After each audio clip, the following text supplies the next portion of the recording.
Alors, d'abord, bonsoir. Merci, merci de votre invitation. Merci de votre présence. C'est aussi la deuxième fois que je viens en Israël. Nous étions d'ailleurs venus la dernière fois ensemble avec Fadila, que je félicite pour ce prix, qui effectivement, elle ne s'y attendait pas du tout. Ça, je peux vous le dire. Euh, alors, ce soir, je vais faire un exercice un peu différent de ce que je fais d'habitude. C'est-à-dire, je vais essayer de réfléchir un petit peu avec vous à la façon dont on pourrait réduire, ou en tout cas réduire l'influence du mouvement des frères musulmans. J'ai rédigé un livre, enfin publié un livre en 2023 qui s'appelait Le frérisme et ses réseaux, dans lequel justement je mettais en évidence la façon, l'héritage des frères musulmans en Europe. Euh, dans un continent, sur un continent où généralement on a plutôt nié ou dénié l'appartenance enfin l'existence de cette confrérie. Et pourquoi j'avais écrit ce livre? Parce que je m'étais dit que si chaque fois qu'on désignait un individu pour sa proximité avec la confrérie des frères musulmans, on devait être suspecté de racisme, d'islamophobie, etc., et éventuellement faire l'objet de ce qu'on appelle un djihad judiciaire, on n'allait pas s'en sortir, on n'allait plus pouvoir faire de la recherche. Et, et donc, j'ai essayé d'expliquer ce que c'est que cette idéologie qui est produite et transmise par les réseaux des frères musulmans, ou plutôt par les réseaux qui partent de la confrérie, mais qui vont bien au-delà du simple groupe que constitue la confrérie des frères musulmans. Et donc, j'ai appelé ça le frérisme en me disant, au moins, on ne sera plus accusé de calomnier ou de dénigrer quelqu'un en soulignant sa proximité avec une idéologie. De toute façon, chacun dans une société démocratique, libérale, sécularisée, peut être porteur d'une idéologie, même si elle est totalitaire. C'est le jeu de la démocratie. Il faut que les démocrates soient plus forts et qu'ils combattent les idéologies extrémistes. Et donc, voilà, on peut dire que cette idéologie existe, on peut la combattre et on ne doit pas se retrouver en procès. Et malheureusement, quand mon livre est sorti, qui était quand même le résultat d'une trentaine d'années de recherche, d'études dans la confrérie au départ et après un petit peu autour, ça a créé donc un certain nombre d'insultes qui se sont transformées en menaces de mort et qui m'ont amené donc à être sous protection policière, ce que je suis toujours. Donc, et alors on m'a demandé récemment, je me souviens, c'était Bruno Retailleau, en 2024, qui m'avait dit qu'est-ce que vous pensez de l'idée d'interdire les frères musulmans? Et je lui ai répondu, je pense que c'est une mauvaise idée, parce que si on interdit la confrérie, tous les chercheurs qui travaillent sur cette confrérie et qui pourront désigner des membres de cette confrérie secrète vont être l'objet de procès et on ne va plus pouvoir du tout travailler. Donc je pense que il ne faut pas l'interdire. Par contre, il faut diffuser à la population, éduquer la population pour lui permettre de comprendre quelle est l'idéologie qui est promue par cette confrérie et ce que j'appelle le frérisme. Donc, c'était ça l'idée. Comment essayer de concevoir ce concept de frérisme pour comprendre donc, l'héritage des frères musulmans, alors en Europe, mais peut-être partout ailleurs aussi, aux États-Unis. Ici aussi, vous avez des formes de frérisme. Donc les structures, elles changent, mais l'idéologie, bien sûr, elle peut perdurer. Vous pouvez fermer une association des frères musulmans, c'est pas pour ça que vous allez éteindre l'idéologie qu'elle porte. Étudier l'idéologie, ça permet aussi de suivre la continuité de cette pensée frériste par-delà les frontières, la façon dont elle s'adapte au contexte en vertu du texte. Donc l'idéologie frériste peut se propager indépendamment des formes organisationnelles qu'elle prend.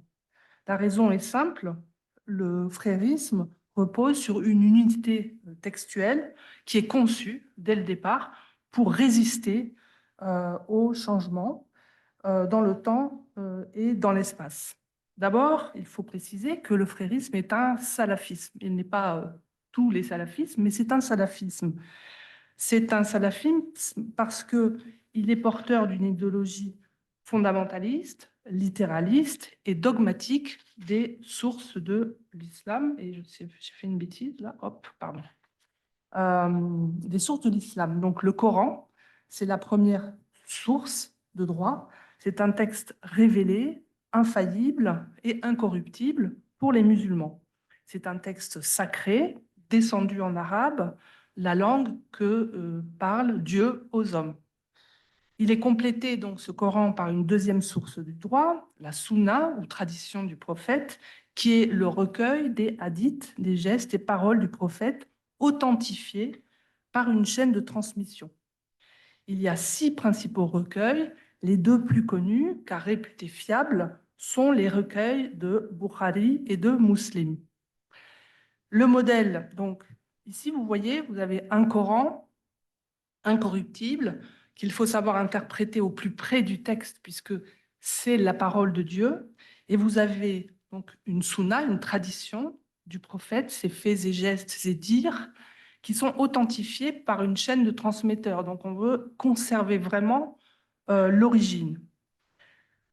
Le prophète, c'est le modèle incarné pour tous les croyants du monde entier, quelle que soit leur époque, qui forment la Oumma. Il n'y a pas meilleure interprétation, selon l'Oumma, que celle incarnée par le prophète. L'approche historico-critique est donc de fait exclue. Le prophète, c'est le meilleur des exemples. Et il y a un certain nombre de choses à rappeler, comme par exemple que les 5 piliers de l'islam ne sont pas dans le Coran. Donc en fait, ce qui est important de comprendre, c'est que cette idéologie est forte par sa tendance conservatrice profonde. Elle ne veut pas évoluer, mais elle veut par contre adapter le contexte au texte. Deuxièmement, le salafisme est le frérisme est un salafisme réformiste. Les frères mettent l'accent sur le fait que l'islam est descendu pour réformer globalement la société. Et cette adaptation doit se faire naturellement dans le sens d'adapter le monde à l'islam et non d'adapter l'islam au monde. Alors si je rappelle ce qui peut paraître pour certains évidemment des évidences, c'est parce que une fois qu'on a dit ça, il faut penser que c'est ceci qui est enseigné dans les mosquées, dans les écoles coraniques. C'est de cette façon qu'on rentre dans l'islam, avec une communauté de lois. Il y a deux religions universelles, le christianisme et l'islam. Le christianisme est une communauté de foi et l'islam est une communauté de lois. Donc ces principes-là, et universels, donc prosélytes. Donc ces principes-là sont vraiment la base de ce qu'on enseigne aux petits musulmans. L'islam est considéré, donc l'unité textuelle salafie valable en tout temps et tout lieu, avec un système religieux intégral qui régit d'une part les actes cultuels d'adoration, c'est la dimension verticale, les prières, les dimensions rituelles, le jeûne, l'aumône, le pèlerinage, etc. Et puis les mu'amalat, c'est-à-dire les règles d'organisation des relations sociales, économiques, politiques, juridiques. Donc quand vous rentrez dans l'islam des textes, l'islam enseigné par les salafistes que sont les fréristes, c'est-à-dire des salafistes adaptés à des sociétés modernes sécularisées, comme en Europe, eh bien, vous apprenez très vite que non seulement il vous faudra donc respecter les piliers de l'islam, mais aussi que l'islam va gérer les règles d'organisation sociale, économique, politique, juridique. Et en même temps, vous devez aller à l'école où on vous enseigne que, bon, une religion, c'est une option parmi d'autres de la vie, mais que ça doit rester dans le fort intérieur, ce qui est déjà, pour les petits musulmans, quelque chose d'assez difficile à faire coïncider. La différence, donc, les deux pavés noirs, ça caractérise en fait les principes du salafisme de façon très résumée. Et le pavé vert, c'est que le frérisme apporte à ce salafisme une dimension qui est celle du système d'action, c'est-à-dire la dimension du projet, c'est du plan. Euh, les salafistes purs ne peuvent pas vivre dans les pays non musulmans. Ils sont obligés de faire ce qu'ils appellent la hijra et de retourner donc dans un pays musulman où ils pourront vivre intégralement l'islam. Les frères musulmans, quand ils arrivent dans les années 60 en terre de mécréance, c'est souvent des étudiants, des réfugiés. Ils arrivent d'abord sur les campus. L'islamisme arrive toujours par les campus et puis après par les syndicats, etc. Euh, ils, se, ils, ils sont là d'abord parce qu'ils sont réfugiés, parce qu'ils sont étudiants et qu'ils ne peuvent pas rentrer dans leur pays. Donc, le groupe, d'une certaine manière, va se cliver. Il y a ceux qui vont repartir parce que, considérant qu'ils n'ont pas le droit de rester en terre non musulmane, et d'autres qui vont dire, eh bien, il suffit simplement de transformer cette terre non musulmane en terre musulmane. Et ils vont adopter un principe intermédiaire, enfin en tout cas un état intermédiaire, qui est donc Dar el-Islam. Juste avant le Dar el-Islam, ça sera le Dar el-Had, c'est-à-dire une terre de contrat.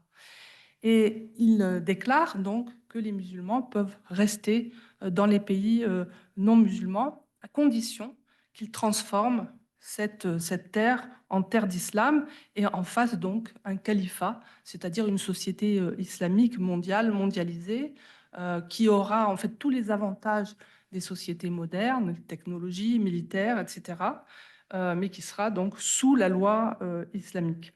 C'est ce que j'ai défini. Le frérisme, je l'assois sur trois piliers: une vision, une identité, un plan.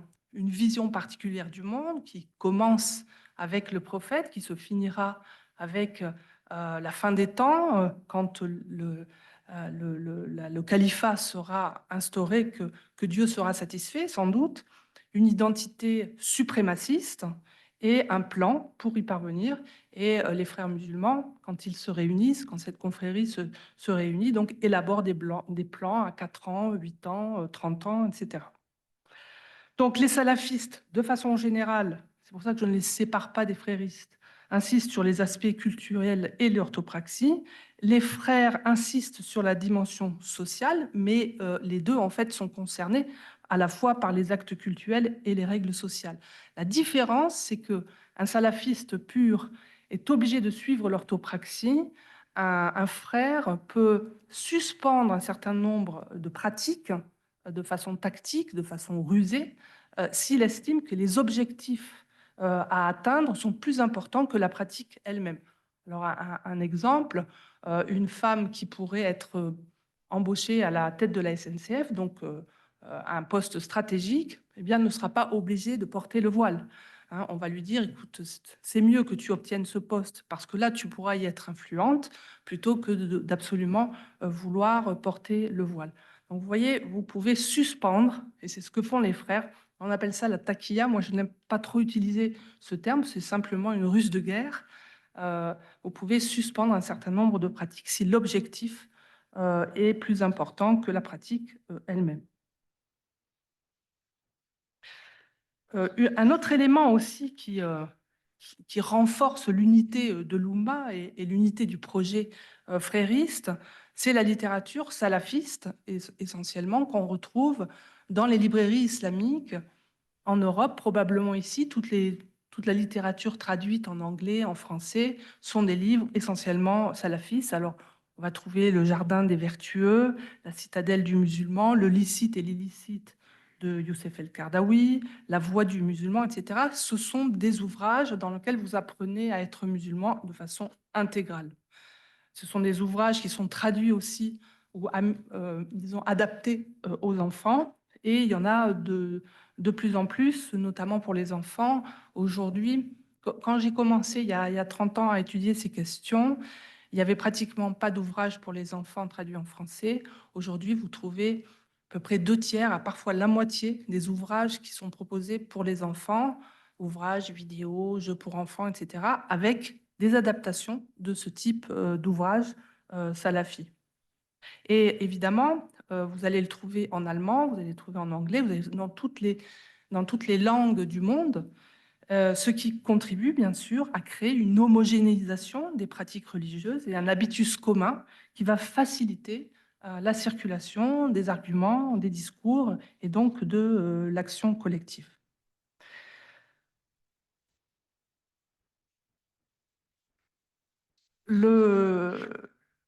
Un autre élément aussi qui explique la durabilité, la force de cette idéologie, sa force particulière à la fois à se reproduire telle qu'en elle-même et à être adoptée par les croyants, c'est l'exemple du prophète. Le prophète, personnage euh, euh, idolâtré presque, hein, personnage sacralisé, même si officiellement il ne faut pas sacraliser un personnage vivant. De fait, dans la littérature et dans les comportements qu'on observe, le prophète est sacralisé. Donc, centralisation de l'autorité. Mohamed est l'exemple incarné et indépassable. C'est le beau modèle et c'est une perfection. Et cette tendance à la sacralisation du prophète, eh bien, elle a un pendant, c'est celui du blasphème. C'est-à-dire que lorsque les frères Kouachi sont rentrés chez Charlie et ils ont voulu donc sauver l'honneur du prophète, c'est ce qu'ils ont dit. Donc, si on contredit la vérité prophétique, si on conteste donc cette interprétation, on conteste le prophète lui-même, puis si on conteste ses dires, et donc on rentre dans l'univers du blasphème. Le blasphème, c'est un crime capital qui entraîne donc une sanction capitale. Alors, ça veut dire que de façon très concrète, si vous ne savez pas interpréter le Coran et la Sunna directement, vous pouvez lire les petits livres qui vous racontent l'histoire du prophète et vous identifier et faire exactement comme lui, comme ses épouses, etc. Donc c'est un modèle très facile à appréhender, surtout pour les jeunes. Alors, pourquoi est-ce que je parle de système d'action? Parce que pour moi, le frérisme, ça n'est pas une école théologique, c'est plutôt un système d'action, c'est simplement la mise en marche d'un système ou d'une religion conçue comme un système avec des éléments qui sont interdépendants. C'est-à-dire que si vous pratiquez le hijab, si vous mettez le hijab, vous devez pratiquer le halal qui vous amène à pratiquer un certain nombre d'autres comportements qui sont tous liés entre eux. Donc, chaque croyant doit retrouver le système dans lequel vivait Mahomet à son époque. La confrérie, bon, elle est née en 1928, 4 ans après la chute du califat. Il faut toujours rappeler ça, c'est-à-dire que c'est vraiment la volonté de mettre en marche le retour d'un califat, mais qui va réussir cette fois-ci, qui ne va pas s'épuiser sous les talons des colons, hein, des empires coloniaux britanniques et français, qui ne va pas non plus se corrompre avec le temps, puisque en fait les musulmans du revivalisme du début du XXe siècle ont considéré qu'ils avaient été soumis par les non-musulmans parce qu'ils s'étaient éloignés en fait de l'origine de l'islam. Donc revivifier cet islam pour créer enfin ce califat. Là, il faut rappeler donc que la chute du califat était un événement traumatique. La mission civilisatrice de l'islam, le gradualisme dans l'action, c'est-à-dire l'idée que les choses vont venir avec le temps et qu'on n'est pas pressé, que tout a été dit dans le Coran et la Sunna, donc il est à juste découvrir. Ça, c'est vraiment une idée qui appartient aux frères musulmans. Alors, avec le temps, il va y avoir, disons, des méthodes plus ou moins différentes.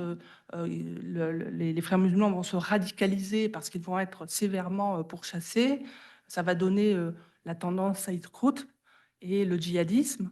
Et puis une autre tendance qui arrive un petit peu après, qui est celle de Youssef El-Qaradawi, qui lui prône plutôt des méthodes subversives, donc de transformation de la société, le fait de, de- de rendre, c'est souvent l'expression que j'utilise, la société charia compatible. C'est-à-dire que vous arrivez dans une société, vous ne voulez pas convaincre les individus, vous n'allez pas taper à la porte auprès de chaque individu, vous allez changer en fait les règles, la culture, le ressenti, l'atmosphère, quand on parle de djihadisme, d'atmosphère d'une société pour la rendre charia compatible.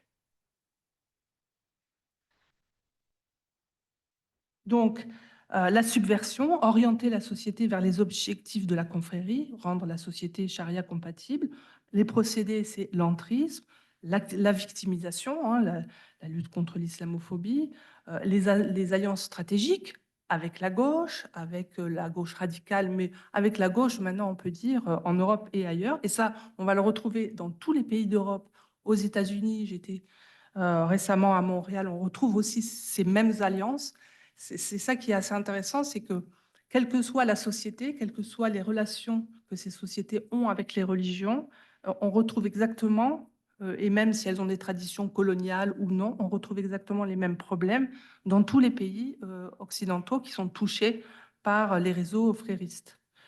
Donc, si vous voulez avoir une idée en fait du fonctionnement de la subversion d'une société, et je trouve que ça s'applique assez bien aux frères musulmans, vous pouvez lire Besmenov, qui est un ancien du KGB, et qui explique en fait les 4 étapes d'une subversion.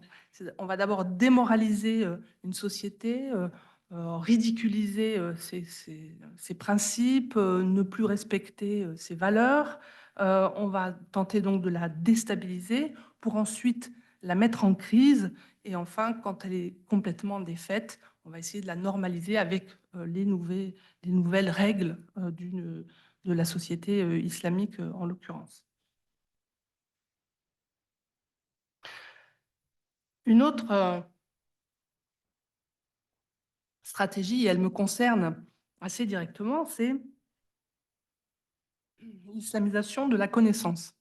Islamization of knowledge, ça c'est quelque chose qui a été imaginé par les frères dans les années 1980, notamment aux États-Unis. L'idée leur vient de dire, ben voilà, les, les Occidentaux sont forts parce qu'ils sont forts technologiquement, militairement, parce qu'ils sont forts de leurs connaissances.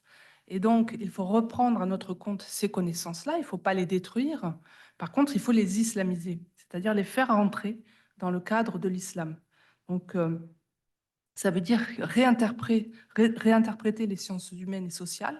Donc, ils vont appuyer énormément ces nouvelles théories du relativisme, les théories des sciences sociales qui font que l'individu qui est un insider est supposé mieux connaître la société que quelqu'un qui l'étudierait de l'extérieur. Donc, on ne peut parler que si on est indigène, si vous voulez. Ça a vraiment frappé l'anthropologie en particulier, où il n'y a plus de savoir qu'on puisse produire aujourd'hui si on n'appartient pas au groupe qu'on étudie. En tout cas, il est clairement discrédité.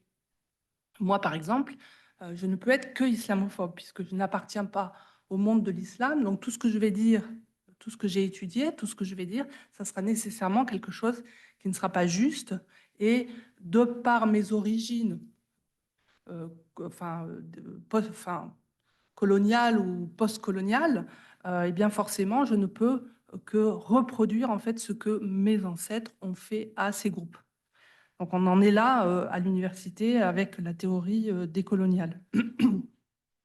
La réécriture de la mémoire historique, ça fait partie aussi de l'islamisation de la connaissance. Et ça, bon, on l'a vu avec les mouvements woke et tout ce qui concerne, tout ce qui consiste à déboulonner des statuts, des choses comme ça. L'Islamic Way of Life, c'est le troisième élément, c'est ce que fait très bien le marché halal, c'est-à-dire transformer une société selon les règles de l'islam par le halal, c'est-à-dire par la consommation, par l'économie, par la culture du consumérisme. Tout ça rentre dans une société et habitue à de nouveaux comportements. On s'habitue, par exemple, à faire attention à ce qu'on dit. Sinon, on peut dépasser les limites acceptables. Tout cela est aussi donc poussé par les frères musulmans.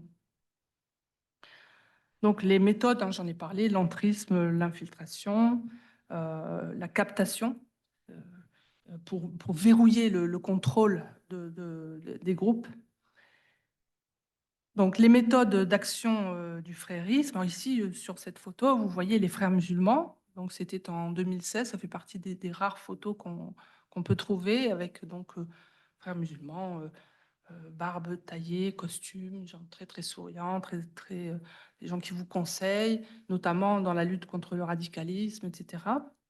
Donc tout à fait des interlocuteurs précieux, hein, pour nos hommes et femmes politiques. La structure de la confrérie, j'en ai pas parlé, mais on va retrouver cette structure à l'origine égyptienne dans tous les pays d'Europe. Enfin, je dis d'Europe parce que c'est ceux que je connais le mieux, mais je sais que ça existe aussi aux États-Unis si je ne les ai pas étudiés, et peut-être probablement ici, avec, disons, un maillage du territoire en petites cellules qui sont rassemblées en districts, qui sont rassemblés ensuite en ensembles régionaux. Et vous avez donc une assemblée, un bureau de la guidance qui est aidé d'une assemblée, et puis un guide suprême en haut de la structure confrérique. C'est quelque chose qui est mal connu, mais qui existe, et on le sait en raison des témoignages des ex-frères musulmans. Et je vous conseille à ce sujet un livre très intéressant de Lorenzo Vidino qui s'appelle The Closed Circle, qui rassemble un certain nombre de témoignages d'anciens frères et qui confirme que cette structure-là existe bien en Europe, ce qui est quand même une rupture avec tout ce qu'on disait avant, quand on disait que les frères musulmans avaient abandonné en fait leur projet, avaient abandonné leur structure et qu'ils n'existaient plus en tant que tels en Europe. On sait maintenant qu'ils y sont très très à l'aise. Et quand on voit ce qui s'est passé après le 7 octobre dans les universités, eh bien pour moi, il est assez clair que ce sont les frères musulmans qui se sont exprimés là, qui ont utilisé la question du conflit palestinien parce que c'est essentiel pour eux, comme le disait Youssef El-Kardaoui, de cultiver la haine d'Israël et des Juifs. Ça, c'est vraiment quelque chose chez les frères musulmans qui a toujours été central. Alors, les réseaux confrériques, il y en a, en fait, il y a une face visible et une face non visible. La face invisible, on peut l'appeler, évidemment, elle n'a pas de nom, mais on peut l'appeler l'Organisation internationale des frères musulmans. C'est une branche de la confrérie historique, c'est une branche de la confrérie du Caire, qui coordonne donc des branches régionales dans le monde. Donc au Moyen-Orient, en Afrique du Nord, en Europe, en Asie. Euh, et depuis un certain nombre d'années, cette organisation internationale connaît des tensions à l'intérieur et on voit donc se diviser ou en tout cas se profiler des factions. Il y a la faction de Londres et puis deux factions à Istanbul avec une faction des anciens et une faction des néo-kémalistes, hein, qui est pour un mouvement un peu plus radical des frères musulmans. Alors ça, c'est quelque chose qu'on connaît à travers les, les, les rapports des renseignements généraux, de la sécurité territoriale, etc. Mais on n'a pas d'enquête universitaire, académique, ouverte, avec un protocole d'enquête là-dessus, bien évidemment, parce que c'est assez dangereux. Et puis, vous avez donc un réseau visible, c'est-à-dire avec des organisations comme le Conseil européen des musulmans, je ne sais pas si on le voit voilà, le Conseil européen des musulmans, avec la FEMISO, qui est l'organisation des jeunes frères musulmans, de l'ENAR, qui est une organisation antiraciste. Alors, évidemment, quand je parle de ces organisations, elles nient évidemment tout lien avec les frères musulmans. mais on sait, parce qu'on a un certain nombre d'éléments là-dessus, qu'ils fonctionnent exactement comme les frères. Donc la FEMISO, l'ENAR, le CCIE, le collectif contre l'islamophobie en Europe, qui était l'ancien CCIF, le collectif aussi contre l'islamophobie en Belgique, et d'autres organisations qui sont elles-mêmes liées à l'Organisation de la coopération islamique, à d'autres organisations qui sont visibles. Cette organisation, j'ai parlé du Conseil européen des musulmans, en fait, elle chapeaute un certain nombre d'organisations nationales. Alors, on va trouver, par exemple, en Finlande, en Suède, au Danemark, enfin, tous les carrés que vous voyez là, ce sont des organisations qui représentent en fait les frères musulmans à l'échelon national. Et pour chaque échelon national, vous avez les échelons régionaux et locaux, ce qui donne à la fin, je sais pas, 150 associations en France. Je suis à peu près dans ce chiffre-là. Et puis partout dans les autres pays. C'est-à-dire un maillage du territoire qui est extraordinairement fin. Alors, on peut dire qu'on pourrait pour caractériser le frérisme et son unité, il y a un cercle central qui est la confrérie secrète avec ses membres assermentés. On ne sait pas exactement évidemment qui c'est, mais d'après les témoignages qu'on a pu recueillir des anciens frères musulmans, il serait entre 400 et 1000 en France, donc un pays de 8 millions de musulmans. Donc c'est très très peu, hein. Ce sont vraiment des individus triés sur le volet qui ont été choisis, hein. Personne ne demande à entrer dans la confrérie, vous êtes sélectionnés au cours de longues années. Donc ces membres assermentés, on ne les voit pas. Là, je vous en ai montré tout à l'heure sur la scène, mais c'est quand même assez rare. On ne les voit pas ou plus. Mais leur parole est diffusée par des organisations affiliées. J'ai parlé tout à l'heure de la FEMISO, de l'ENAR et du Conseil européen des musulmans. Il y a aussi donc les étudiants musulmans de France. Si on prend le cas de la France, il y a la même chose dans tous les autres pays. Il y a les associations de femmes, il y a le Secours islamique, il y a des instituts de formation, de collèges, de lycées, des fédérations d'enseignement, il y a des fédérations de médecins, des fédérations d'avocats, etc. Donc qui se présentent généralement comme étant musulmans. Voilà. Et puis vous avez un troisième cercle, le cercle orange, qui sont des organisations locales qui n'ont pas de conscience d'appartenance à cette frérosphère, mais qui forment des écosystèmes locaux, mosquées, associations culturelles, aide aux devoirs, sport, voyage, aide à l'emploi, et cela dans toutes les villes, dans les grandes villes, mais aussi les moyennes villes. On les voit se développer pour créer vraiment un tissu associatif très dense. Voilà, et donc ça tient essentiellement, et ça, je vais passer la parole à Fadila qui va vous en parler, de cette culture du secret, de la transmission à l'intérieur des familles où on a l'habitude, pour beaucoup de raisons dont elle va vous parler, l'habitude du secret, de ce qu'on ne peut pas dire à l'extérieur de la famille. Les frères musulmans vont utiliser en fait ce tribalisme à leur profit pour diffuser en fait leur idéologie. Et ils visent en particulier les générations issues de l'immigration et beaucoup plus que leurs parents. Les parents, c'est les blédards. Ils ont expliqué à leurs enfants qu'ils ne possédaient pas le vrai islam, l'islam authentique. Donc, ils ont demandé en fait aux enfants de rééduquer, de réislamiser leurs parents. Et là, on en est en France, par exemple, à la troisième ou quatrième génération d'enfants. Et celle qui est née dans les années 2000, c'est la génération halal, c'est-à-dire la génération qui est née avec l'idée qu'il y a un espace de consommation halal, pas seulement de la viande, mais de tout ce qu'on doit faire qui correspond à l'être musulman. Et, et cette génération aujourd'hui arrive à l'âge adulte et est particulièrement sensible à la question identitaire, à la question de l'ennemi, d'où cette résurgence de l'antisémitisme qu'on voit en Europe. C'est un antisémitisme islamique, c'est ce qu'on appelle le nouvel antisémitisme. J'étais très étonnée d'ailleurs qu'on y prête si peu attention, alors qu'après le 7 octobre, on les a vus manifester dans les rues. Ces jeunes-là, pourtant, on recommence, et ça c'est un peu désolant je trouve, à parler d'antisémitisme en général sans s'attaquer aux causes. Combattre l'antisémitisme, ça ne veut strictement rien dire.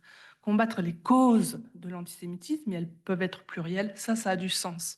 Donc il faut vraiment maintenant s'intéresser notamment à cet islamisme-là. Je vais en rester là. Je vous remercie.